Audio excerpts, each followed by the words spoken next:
각 사람은 위에 있는 권세들에게 복종하라. 권세는 하나님으로부터 나지 않음이 없나니 모든 권세는 다 하나님께서 정하신 바라. 그러므로 권세를 거스르는 자는 하나님의 명을 거스름이니 거스르는 자들은 심판을 자취하리라. 다스리는 자들은 선한 일에 대하여 두려움이 되지 않고 악한 일에 대하여 되나니 내가 권세를 두려워하지 아니하려느냐. 선을 행하라. 그리하면 그에게 칭찬을 받으리라. 그는 하나님의 사역자가 되어 내게 선을 베푸는 자니라. 그러나 내가 악을 행하거든 두려워하라. 그가 공연히 칼을 가지지 아니하였으니 곧 하나님의 사역자가 되어 악을 행하는 자에게 진노하심을 따라 보응하는 자니라. 그러므로 복종하지 아니할 수 없으니 진노 때문에 할 것이 아니라 양심을 따라 할 것이라. 너희가 조세를 바치는 것도 이로 말미암음이라. 그들이 하나님의 일꾼이 되어 바로 이 일에 항상 힘쓰느니라. 모든 자에게 줄 것을 주되 조세를 받을 자에게 조세를 바치고 관세를 받을 자에게 관세를 바치고 두려워할 자를 두려워하며 존경할 자를 존경하라. 거룩한 주일 예배의 자리로 나온 하나님의 자녀된 우리 모든 성도님들 주님의 이름으로 환영합니다. 우리 옆에 사람들과 함께 인사하겠습니다. 참 잘 오셨습니다. 사랑합니다. 축복합니다. 오늘은 나라 사랑 주일로 하나님의 백성이 세상의 시민으로서 어떻게 살아가야 하는지 복음으로 살아가는 법을 말씀을 통해 배우고자 합니다. 늘 생각하는 건데 언젠가 기회가 된다면 세상이 묻고 교회가 답하다 이런 주제로 여러분의 일상에 그리스도인으로 어떻게 살아갈지에 대한 사실 궁금증과 질문이 있어요. 성경이 거기에 대해서 답을 하거든요. 그런 부분들에 대해서 언젠가 시리즈로 설교할 수 있는 기회가 있으면 좋겠다라는 생각도 해봅니다. 오늘은 우리는 하나님의 나라 백성인데 근데 우리의 현실은 이 땅에 산단 말이죠. 그렇다면 이 땅에서 우리는 하나님의 백성으로 어떻게 살아야 하는가를 우리가 막연하게 생각하는 어떤 내가 가지고 있는 어떤 정치적 성향이나 방향이 아니라 성경적 가치 그리고 성경은 우리에게 뭐라고 말씀하시는가가 기준이 되는 그런 하나님의 기준을 좀 한번 말씀을 통해서 듣고 배우는 그런 시간이 되었으면 좋겠습니다. 우리는 모두 좋은 나라 살고 싶습니다. 요즘 세상은 한국이 좋은 나라라고 하는 것 같습니다. 경제적이나 문화적 그런 측면에서는 맞는 이야기 있는 것 같습니다. 제가 살았던 케냐도 한 달 정도는 살기 좋습니다. 선교사님들 막 선교하시는데 갑자기 이렇게 휴가 오시고 놀러 오시고 일이 있어 오신 분들은 케냐 좋네요. 그럼 사실 기분 별로 안 좋아요. 왜냐하면 사는 사람은 그건 아니거든요. 해발 1600에서 자다가 갑자기 숨이 막혀가지고 벌떡 일어나기도 하고 이 적도에 살기 때문에 태양이 이게 바로 위에서 이렇게 떨어지거든요. 얼마나 뜨거운지 몰라요. 물론 결국 우리가 사는 삶은 삶의 일상과 현장의 문제지 그저 잠시 보는 것, 옆에서 보는 것, 멀리서 쳐다보는 것으로는 그 사람의 아픔과 힘듦을 사실은 알 수는 없습니다. 케냐나 한국이나 그 나라에 살고 있는 시민은 좋은 나라인가? 라는 질문에 사실 그렇다라고 대답할 수 있는 경우는 별로 없는 것 같기는 합니다. 나라의 국민은 나라에 대한 기대가 있습니다. 안전한 나라, 공정한 나라, 약한 사람이 보호받는 나라, 아이들이 꿈을 꿀 수 있는 나라, 청년들이 좌절하지 않는 나라, 어른들이 외롭지 않은 나라. 그런데 현실은 사실 그렇지 않다라는 게 문제입니다.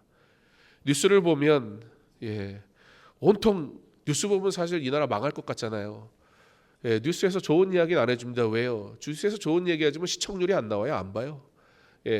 우리는 어쩔 수 없이 문제에 관심이 가는 것 같습니다.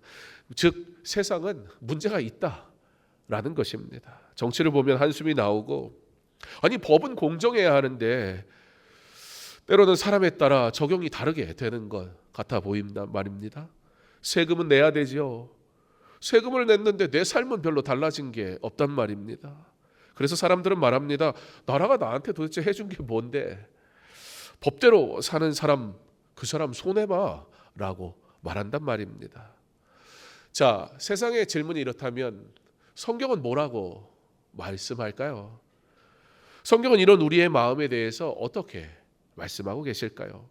우선 분명한 것은 하나님은 우리의 마음, 우리의 실망을 아신다라는 겁니다.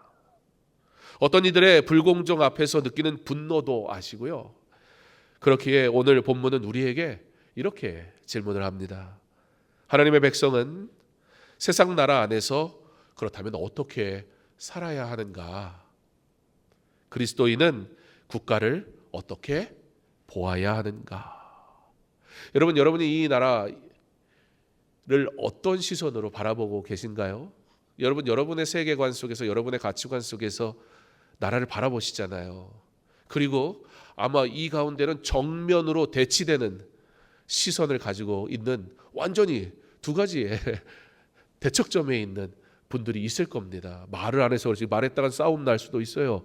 자, 그렇다면 우린 도대체 어떻게 해야 하는 건가?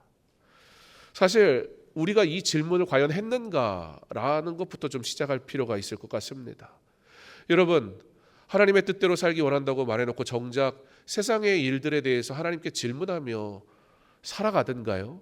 아니면 내가 배운, 내가 원하는, 내가 익숙한, 내가 바라는 나의 가치관 속에서 하나님 말씀은 하나님 말씀이고 세상은 세상이고 나라는 나라고 이렇게 어차피 내가 가지고 있는 그 가치관 속에서 하나님의 말씀이 끼어 맞춰지면 다행이고 안 맞춰지면 어쩔 수 없고, 사실 가장 우리의 심각한 고민을 하나님 앞에 질문하거나 묻지 않는 경향이 우리 가운데 있더라는 것을 보게 됩니다.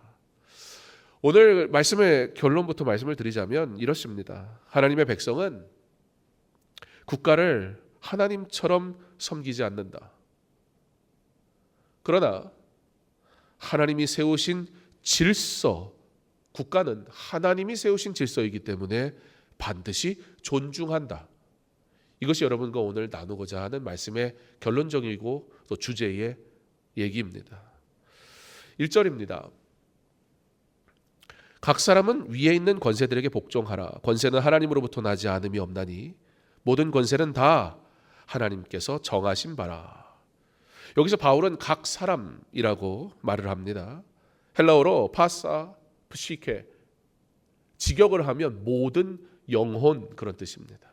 그러니까 모든 영혼은 위에 있는 권세들에게 복종하라. 그러니까 예외되는 사람이 없다, 그런 의미가 되게 됩니다. 믿는 사람도 그러니까 당연히 포함이 되겠지요. 교회도 사회 질서 밖에 있지 않다. 성도는 국가의 법과 제도 밖에서 살아가는 사람이 아니라는 겁니다. 그래서 칼빈도 기독교 강요에서 국가관에 대하여 썼습니다. 국가는 어떤 것이며 이 나라, 이 땅에서 살아가는 하나님의 백성은 국가를 어떻게 신뢰하고 어떻게 의지하고 어떻게 따라 살아가야 하는가에 대해서 아주 장황하게 기록을 해놓은 것을 보게 됩니다. 그러면서 바울은 우리에게 한 가지 중요한 사실을 얘기하는데 그게 뭐냐면 복종하라는 것입니다. 여기서 복종하라는 말은 비굴하게 굴복하라는 뜻은 절대 아닙니다. 사실 복종하다라는 여기에서의 의미는 이런 의미입니다. 하나님이 세우신 질서 아래 자신을 바르게 두라. 그러니까 이것이 옳아 저것이 옳아, 사실 우리가 그런 이야기들을 하는데 그 주어진 규정과 법 안에서 내가 바르게 서 있는가라는 질문을 하지 않은 채 나는 예외가 되면서 나는 어쩔 수 없으면서 누군가에게 법과 규정을 얘기하는데 정작 나는 내가 어떤 상황이 이르렀을 때는 나는 그 법과 규정에서 예외가 되든 또는 좋은 익스큐즈를 만들어낸다면 그것은 복종하는 것이 아니다. 그런 의미의 복종이라는 겁니다. 그러므로 로마서 13장의 복종은 국가 숭배를 의미하는 게 아닙니다. 무조건적 굴종도 아닙니다. 하나님이 세상 속에 질서를 세우셨다라는 사실을 인정한다. 여기서부터 국가관이 시작돼야 된다라는 겁니다. 1절 하반절이 그 이유를 말합니다. 권세는 하나님으로부터 나지 않음이 없나니 모든 권세는 다 하나님께서 정하신 바라. 권세자가 하나님이다라는 뜻이 절대 아니다. 권세자의 모든 행동이 그러므로 하나님의 뜻과 일치할 수 없다. 권세의 궁극적 근원은 누구인가? 바로 하나님이다. 그러므로 국가는 하나님이 아닙니다. 그러나 국가는 하나님 아래 있습니다. 이 균형이 굉장히 좀 중요합니다. 국가를 무시해버리면 어떻게 됩니까? 아예 국가 필요 없어, 나라 필요 없어. 그럼 무정부주의가 될 것입니다. 또 어쨌든 국가를 지켜야지 라고 해서 국가가 과격한 시위를 하는 이유가 돼버린다면 그거는 국가를 절대화하는 국가 숭배가 돼버립니다. 그거는 비성경적이 됩니다. 성경은 사실 둘 다 거절합니다. 종교개혁가 존 칼빈은 국가를 죄 많은 세상 속에 하나님께서 세우신 질서다 이렇게 말합니다. 마틴 로이드 존스 목사님은 국가 권세에 대한 복종은 노예적 굴종이 아니라 하나님의 질서를 인정하는 태도다라고 말합니다. 존 스토트 목사님 역시 국가 권세는 하나님 아래에 있는 제한된 권세이다라고 말합니다. 그러므로 그리스도인은 국가에 대해 이렇게 고백해야 됩니다. 국가는 절대 나의 구원자가 될 수 없다. 그러나 국가는 동시에 하나님이 세우신 질서의 권위를 가지고 있다라는 것입니다.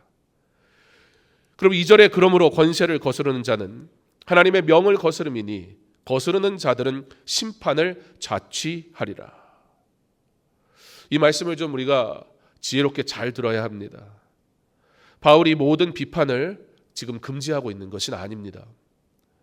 국가 정책에 의견을 내지 말라는 뜻도 절대 아닙니다. 불의를 보았는데 침묵하는 것, 그걸 허용하는 것도 아닙니다. 바울은 무슨 얘기를 하고 싶은 거냐면 하나님이 세우신 질서 자체를 내가 무너뜨리는 태도 불가하다라고 이야기하고 있는 겁니다.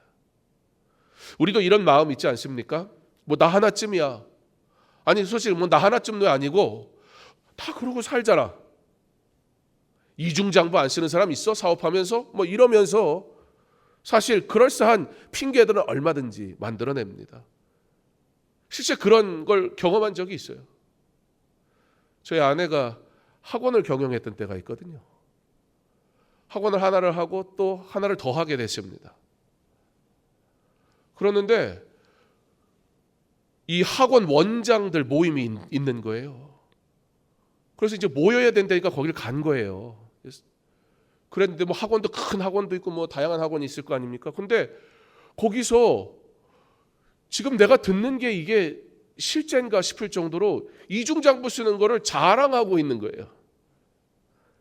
세금을 내지 않는 방법을 교묘하게 아는 걸 자랑하고 있는 그 현장에서 막 가슴이 떨리더래요. 어떻게 해야 되지?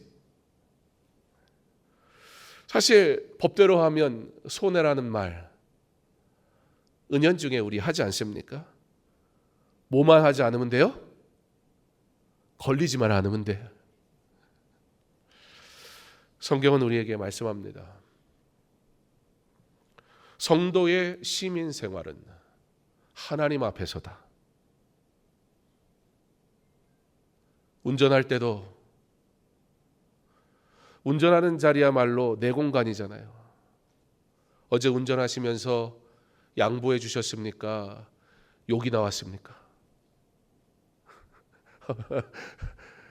다른 데서는 굉장히 점잖은데 심지어 막 자동차에다가 십자가도 걸어놓고 막 십자가 걸어놓고 욕하는 이 아이러니한 상황이 일어난단 말이죠.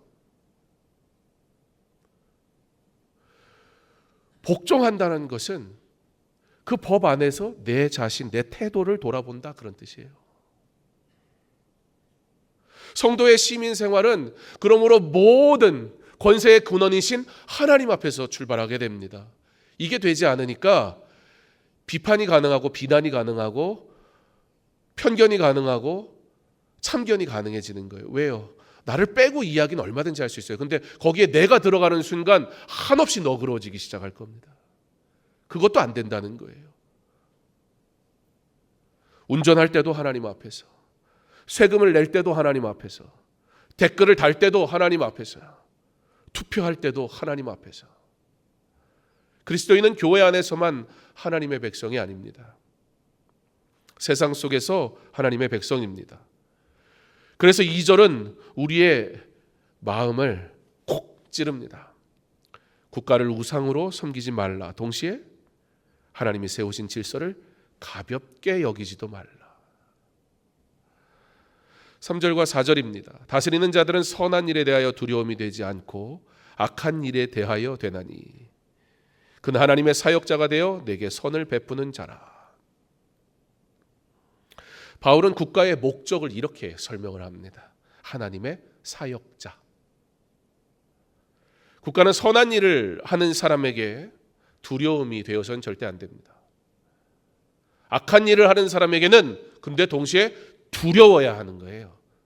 잘못했을 때 좋은 게 좋은 식으로 넘어가는 게 국가의 기능이 돼서는 안 된다는 거예요. 국가는 선은 보호하고 악은 억제해야 하는 책임을 가지고 있습니다. 사설에서 바울은 통치자를 하나님의 사역자라고 부릅니다. 디아코노스.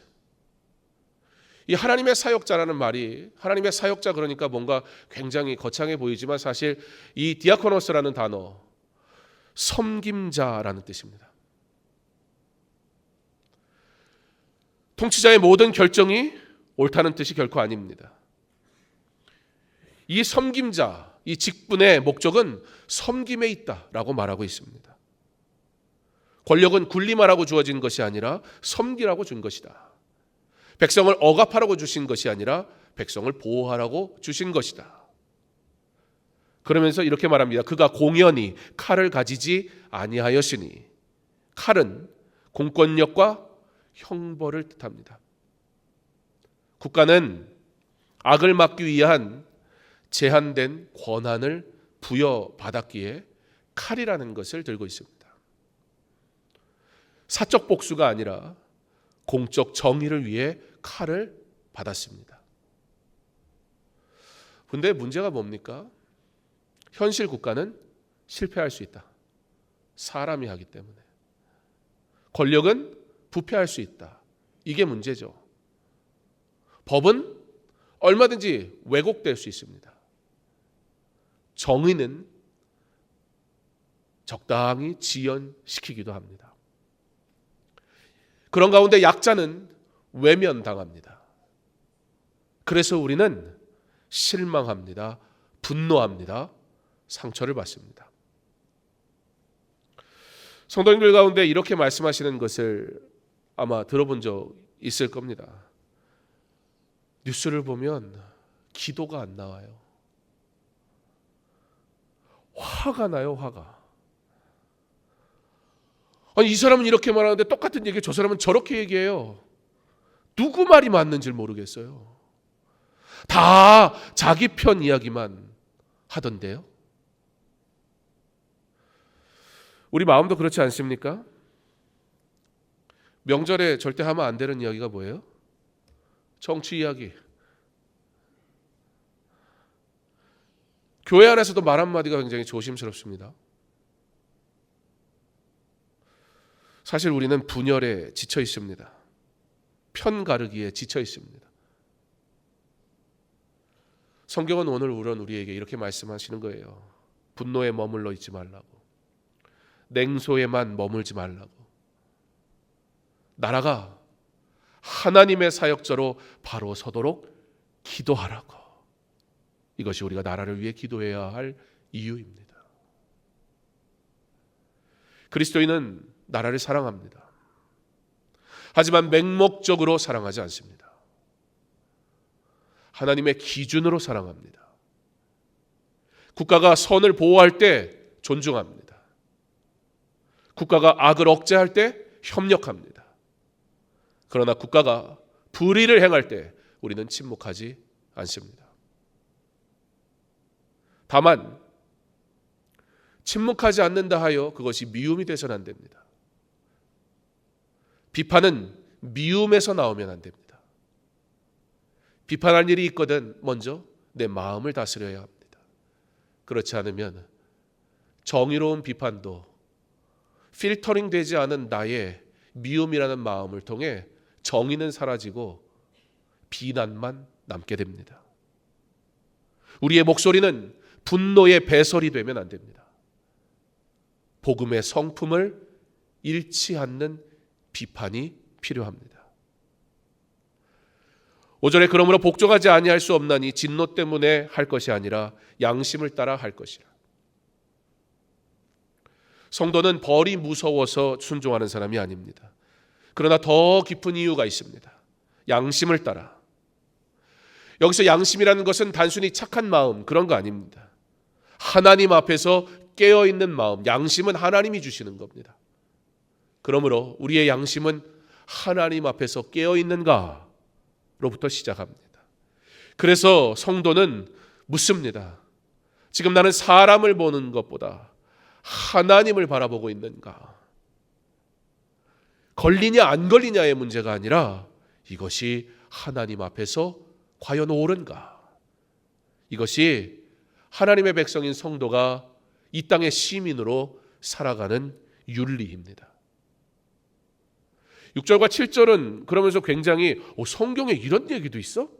라고 싶을 정도로 아주 실제적인 이야기를 합니다. 조세를 받을 자에게 조세를 바치고 관세를 받을 자에게 관세를 바치고 두려워할 자를 두려워하며 존경할 자를 존경하라. 무슨 얘기예요?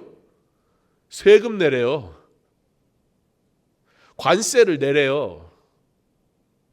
존중할 사람은 존중하래요. 공적 책임을 맡은 사람을 조롱하지 말래요.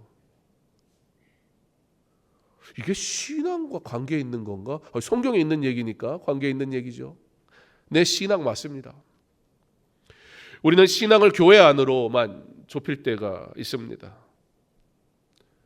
예배 드리면 신앙생활하는 거 맞습니다. 기도하면 신앙생활하는 것 맞습니다. 헌금하는 것 신앙생활하는 것 맞습니다. 봉사하는 것 신앙생활하는 것 맞습니다. 그러나 그것만 신앙생활은 아닙니다.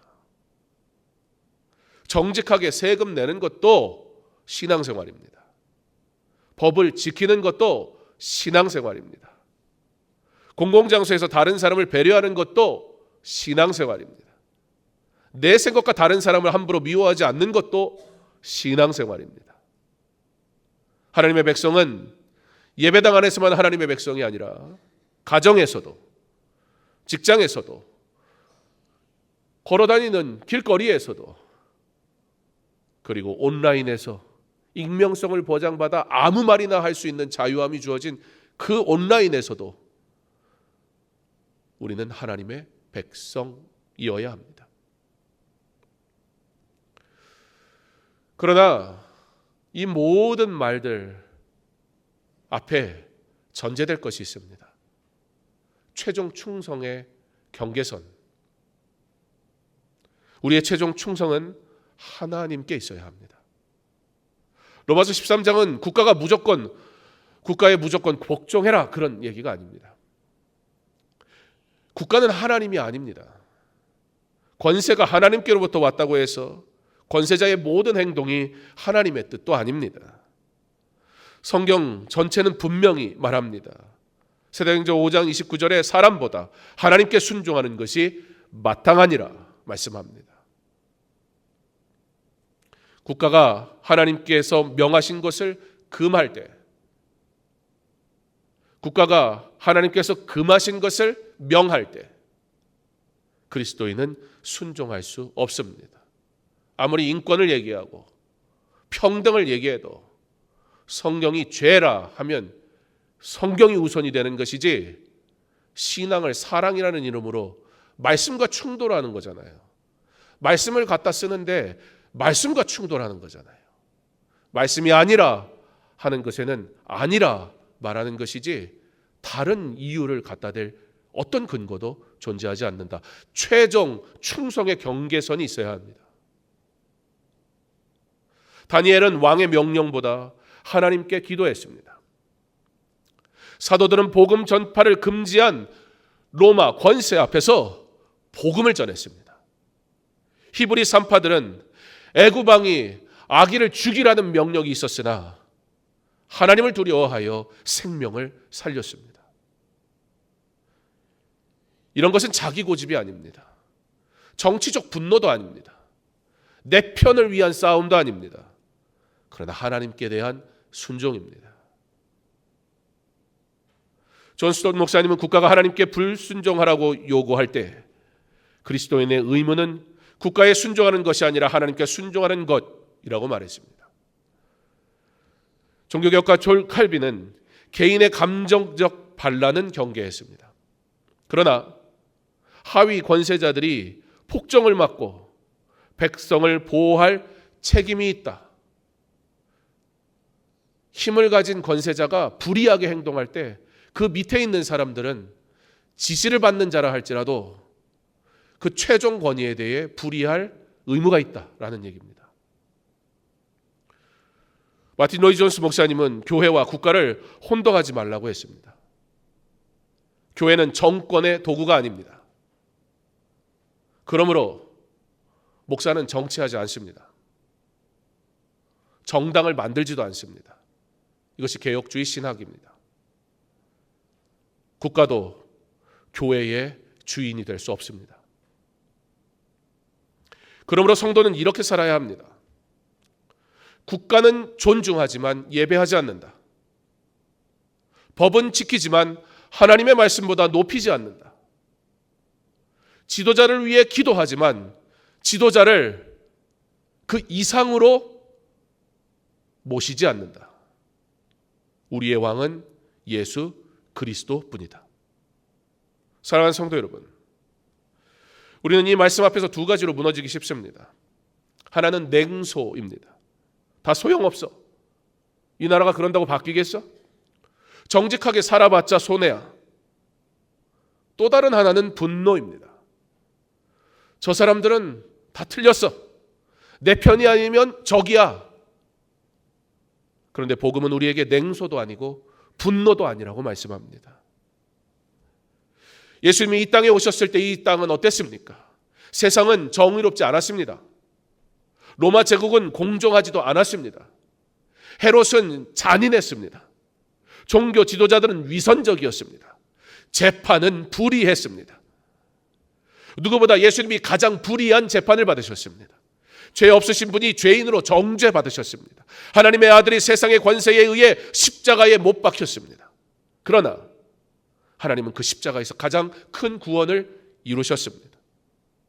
세상의 권세가 예수님을 이긴 것처럼 보였습니다. 그러나 부활하신 예수님이 참 왕이심을 드러내셨습니다. 그러므로 우리는 압니다. 국가가 최종 권세가 아님을, 정치가 최종 희망이 아님을, 권력이 마지막 말이 아님을, 오직 예수 그리스도가 마지막 왕이심을 고백합니다. 그래서 우리는 두려워하지 않습니다. 그러므로 우리는 냉소하지도 않습니다. 분노에 삼켜지지도 않습니다. 하나님의 백성인 우리가 이 땅에서 구별된 좋은 시민으로 살아가도록 부름받은 것을 기억하는 저와 여러분 될 수 있게 간절히 소망합니다. 왜냐하면 우리의 왕이 선하시기 때문입니다. 우리가 나라를 위해 기도해야 합니다. 왜냐하면 하나님이 이 나라, 이 역사의 주인이시기 때문에 그렇습니다. 우리는 불의 앞에서 침묵하지 않습니다. 왜냐하면 내 정치적 성향이 그래서가 아니라, 내 가치관과 세계관이 그래서가 아니라 십자가의 주님이 공의의 주님이시기 때문에 그것이 우리의 근거입니다. 우리는 원수를 미워하지 않습니다. 그것이 어떻게 가능하겠습니까? 우리가 어떻게 미움이라는 것을 배제하고 살아갈 수 있는 존재란 말입니까? 그러나 우리는 원수를 미워하지 않습니다. 왜냐하면 예수님이 원수된 우리를 사랑하셨기 때문입니다. 여러분의 살아가는 삶의 세계관, 가치는 무엇입니까? 여러분의 신앙생활의 근거는 하나님입니까? 성경입니까? 아니면 무엇입니까? 복음은 우리를 세상에서 도망치는 사람으로 만들지 않습니다. 복음은 우리를 세상 속으로 보냅니다. 하나님의 백성으로, 세상의 시민으로, 빛과 소금으로. 사랑하는 성도 여러분, 하나님의 백성은 국가를 하나님처럼 섬기지 않지만 국가를 하나님이 세우신 질서로 존중하며 살아갑니다. 우리는 국가를 우상화하지 않습니다. 그러나 무시할 수 없습니다. 우리는 권세자를 숭배하지 않습니다. 그러나 그 권한을 조롱하거나 무가치하다 말하지 않습니다. 반드시 인정하고 기도합니다. 우리는 법을 하나님보다 높이지 않습니다.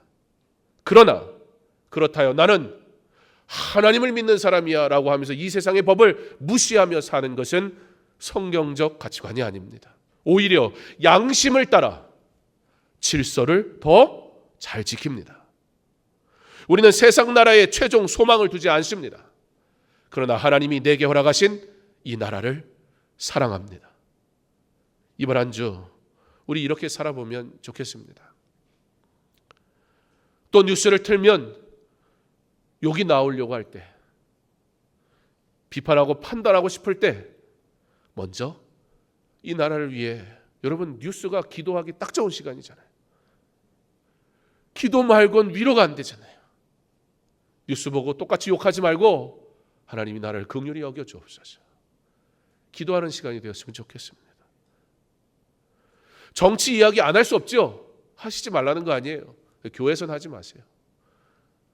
여기선 복음, 말씀 이야기하기도 바쁜데 뭘 여기까지 와서 정치 얘기를 합니까? 정치 이야기하며 미움이 막 싹 터요. 상대방을 막 욕하고 싶어져요. 그 전에 먼저 내 마음을, 하나님 내 마음을 지키게 하옵소서. 기도해야 합니다. 그리고 내 자리에서 정직하게 사십시오.